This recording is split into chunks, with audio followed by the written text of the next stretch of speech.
નકલી આઈટી અધિકારીની રેડ તપાસમાં ફોઈના દીકરાનું કારસ્તાન આવ્યું સામે।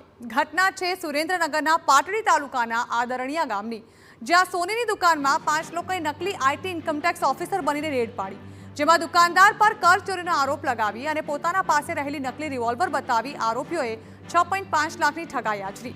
ત્યારે પોતાની સાથે છેતરપિંડી થયાની જાણ થતાં ફરિયાદી નીતિન સોનીએ ઝીંઝુવાડા પોલીસમાં ફરિયાદ નોંધાવી। પોલીસે અલગ અલગ ટીમો બનાવીને તપાસ કરતા ફરિયાદીના ફોઈનો દીકરો જ મુખ્ય આરોપી હોવાનો ઘટસ્ફોટ થયો। તપાસ દરમિયાન જણાવ્યું છે કે ફરિયાદી શ્રીના મામાનો દીકરો જે ડાકોર ખાતે રહે છે, રાકેશ સોની, તેણે પોતાના મિત્રો રાજકુમાર સોની, નંદુભાઈ રહી વડોદરા તથા મનોજભાઈ રાકેશ મહેતા, મોહિત બંટીભાઈ રહે અમદાવાદ તથા સુરત નાવ સાથે ભેગા મળી અને ગુનાહિત કાવતરું રચેલ અને પોતે જાણતા હોય કે આ કામના ફરિયાદી ખૂબ જ ડરપોક હોય, જેથી તેઓને ડરાવવા ધમકાવવા સારું ડુપ્લિકેટ પિસ્તોલ પણ લાવેલા અને તેઓને કેસ નહીં કરવાનું ધમકી આપી અને તેમની પાસેથી રોકડ રકમ તથા સોના ચાંદીના દાગીના કઢાવી લઈ ગઈ।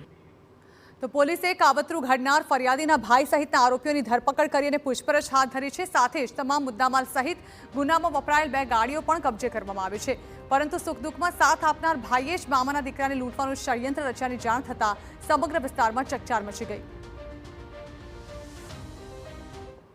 ગુનાના કામે ડિટેક્શન થતા મોટાભાગના આરોપીઓ ઝડપાઈ ગયેલા છે અને તેઓને રિમાન્ડ પર લેવાની તજવીજ ચાલુ છે તથા 100% મુદ્દામાલ રિકવર કરવામાં આવેલ છે। તેમજ આ ગુનામાં વપરાયેલ મારુતિ વાન તથા સ્કોર્પિયો ગાડીને કબજે કરવામાં આવેલ છે।